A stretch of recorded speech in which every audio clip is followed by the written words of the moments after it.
A paz, meus irmãos, voltamos aqui para terminar aquela série de vídeos que a gente fez sobre a teoria do gap. Espero que aqui até vocês tenham gostado e compartilhe bastante para a gente aprender junto um pouquinho mais. Comenta aí o que você achou, se você já conhecia essa teoria, se não conhecia, o que você aprendeu, se gostou, se acha que isso tem alguma coisa a ver com a Bíblia.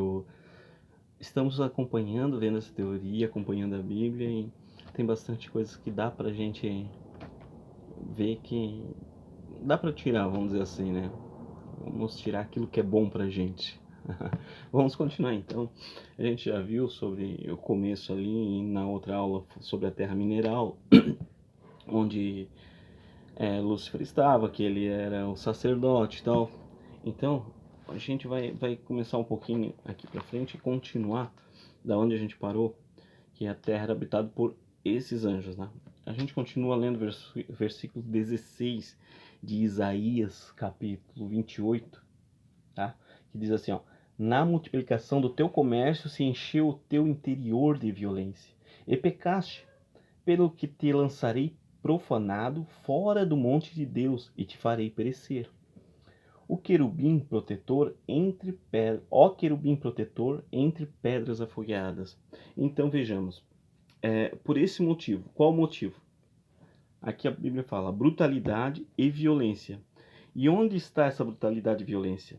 Isaías fala: você que guerreava e debilitava e enfraquecia as nações. A gente já leu, mas depois a gente vai ler de novo, tá? Não sabemos qual o comércio que Lúcifer começou a fazer, mas creio, é provável que seja algo relacionado ao culto que ele fazia a Deus, que ele era o responsável. Então, o comércio de Lúcifer provavelmente foi algo ligado à função dele como sumo sacerdote. E tem algo pior que o comércio, que ele era violento, ele era arrogante e bruto. Por causa disso, Deus podia até destruir ele, mas não destruiu, tá? Por quê? E levantou-se o teu coração por causa da tua formosura, corrompeste a tua sabedoria por causa do teu resplendor. Por terra te lancei diante dos reis, te pus para que olhem para ti. O verso 17 do capítulo 28 de Ezequiel, tá? Aqui ele foi mandado embora da igreja, foi excluído do monte de Deus. O que nós temos que entender sobre rebelião, veja, que quando houve rebelião, Deus não chamou Lúcifer para conversar. Não, ele disse: acabou para você. Entenda que a rebelião, para Deus no caso, é uma feitiçaria, vamos dizer assim, tão terrível que não se resolve conversando. Então, por quê? O rebelde está enfeitiçado com as suas razões, com a sua própria convicção. Então, toda rebelião tem uma causa nobre. Isso a gente sabe muito bem. As guerras, principalmente, o que aconteceu, a que a gente mais próxima, que a gente lembra que foi terrível, foi a Segunda Guerra Mundial, nazismo e coisa. Eles tinham, para eles, a causa deles era nobre, entendeu? Eles queriam uma raça única. Não podia ser negro, branco, gay, lésbica, não podia. Não, era simplesmente eles e pronto. O resto tudo era pecado e iam morrer porque eles queriam uma raça pura.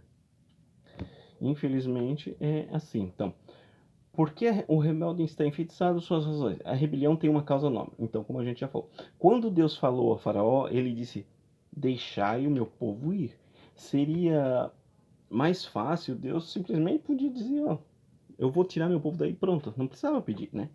Mas ele esperou que o Faraó deixasse. Deus foi pressionando até libertar o povo, porque Deus não admite desobediência civil. Quer dizer, o povo estava escravo, mas Deus não ia pegar simplesmente, tirar o povo dali. Não, Deus não admite a desobediência civil, a rebelião do povo contra o poder maior, contra o governo. Para vocês entenderem só um pouquinho. Creio que muitos já pegaram o que eu quero dizer aqui. Então, vamos lá. Então ele podia simplesmente tirar o povo a hora que quisesse, mas ele esperou que Faraó deixasse. Por isso Deus foi pressionando, tal. Ali a gente conhece bem a história. Bom, Lúcifer foi um que se rebelou contra o sistema. Primeiro, Deus manda Lúcifer embora do monte. Sai daqui. Não destruiu ele, e nesse período, de acordo com a ideia do Gap, Lúcifer ficou vagando pela terra, como textos de Ezequiel e Isaías sugerem, provocando uma espécie de rebelião entre os anjos que moravam na terra. E depois que ele provoca essa rebelião entre anjos, esses anjos de Lúcifer, que ainda eram anjos, junto com os anjos de Deus, começam a guerrear entre si. A Bíblia diz que as nações se embraveceram, os reinos se rebelaram ali, e Deus levantou a voz e a terra se derreteu. Então, Deus chamou Lúcifer e os anjos no céu. Tá lá em Isaías 14, 12 e 15 que está escrito assim, ó. Como caíste do céu, ó estrela da manhã, filha da alva, como foste lançado por terra, tu que debilitavas as nações, e tu dizias no teu coração, eu subirei ao céu acima das estrelas de Deus. Exaltarei o meu trono, e no monte da congregação me assentarei, na banda dos lados do norte. Subirei acima das mais altas nuvens, e serei semelhante ao Altíssimo. E contudo, levado serás ao inferno, ao mais profundo do abismo. Por isso que tinha trevas no abismo. Aí nós vamos ligar uma coisa a outra. Veja, quando Deus foi criar os céus e a terra, havia trevas no abismo. A terra era sem forma e vazia, e o Espírito de Deus estava sobre a face do abismo. As trevas que estavam sobre o abismo é porque Lúcifer foi lançado lá, e a prova disso é toda a Bíblia. Lá em Marcos, os demônios dizem, não nos mande para o abismo, nos deixe ficar nos porcos. O abismo Pedro chama de Tártaro, que é prisão. Deus construiu ali, que se tornou o inferno, justamente para habitar ali Satanás e seus anjos. E aquilo passou a ser a morada deles, no caso, né? O que é interessante nós entendermos é o seguinte, que nos 6 dias da criação, você vê que a Terra está sobre a superfície e embaixo da superfície. É provável que Deus fez como no dilúvio. Ele abriu as portas e saiu água debaixo e de cima. Foi isso que aconteceu no dilúvio. E o que vemos na criação, não temos montanhas e não temos terra. Por isso que ele diz, apareça a porção seca, porque já está lá, né? E por isso que Deus diz, apareça a porção seca. Essa porção seca estava lá já. Deus não criou a terra ali. Ela existia embaixo da água. Deus criou tudo, então, porque Deus não disse haja água, porque Deus não disse haja montanha, haja terra. Não, ele disse haja separação entre água e entre a terra, porque já estava lá, né? O que Deus vem fazendo nos 6 dias, muita coisa ele criou, a gente sabe, nos 6 dias. Mas um exemplo, ele não criou os animais nos 6 dias, a terra que foi produzindo, Deus não criou árvores. Quando veio a porção seca, ela naturalmente veio crescendo e produzindo. Muita coisa Deus criou nos 6 dias, e muita coisa a própria terra foi dando o seu fruto. Como as águas também, as águas produzem os seres, peixes, seres ali. Mas, e a luz? No verso 3, Deus disse, haja luz. Mas só no verso 14 é que Deus criou os luminares, e no 16 ele fez o sol e a lua. Só que hoje a ciência comprova que a Terra tem a sua própria luz. Então, devemos supor que aquela luz é a luz natural da Terra. Mas isso aqui é uma outra coisa, né? É só para a gente entender um pouquinho, tá? Porque antes disso, tudo, nós temos a ideia do gap, que a Terra ficou bilhões de anos, né? Bilhões de anos, e não é só ali que vem a restauração. Tá? Quando você percebe que Jesus morreu e ele subiu, a guerra foi no céu. Tá? A guerra foi no céu. Então, Jesus morreu, ressuscitou, subiu e ele restaurou e santificou o céu. Então, a guerra não foi só aqui na terra, foi no céu. Quer dizer, a terra foi destruída por causa da guerra e o céu também teve certos contrastes. Olha aqui em Apocalipse, quer ver? Vamos pegar Apocalipse, o capítulo 12, o verso 3, o 4, 7. Ao 3 diz assim: ó, e viu-se outro sinal no céu, e eis que era um grande dragão vermelho, que tinha 7 cabeças, 10 chifres, e sobre as cabeças 7 diademas.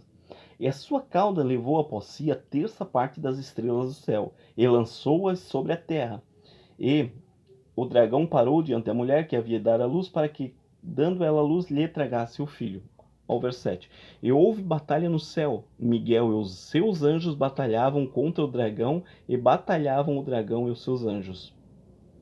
Aqui a gente sabe que não prevaleceram e foram lançados na terra. Entenda uma coisa: o Apocalipse não é cronológico, tá? Ele está falando de uma coisa futura que vai acontecer, mas ele fala da queda também.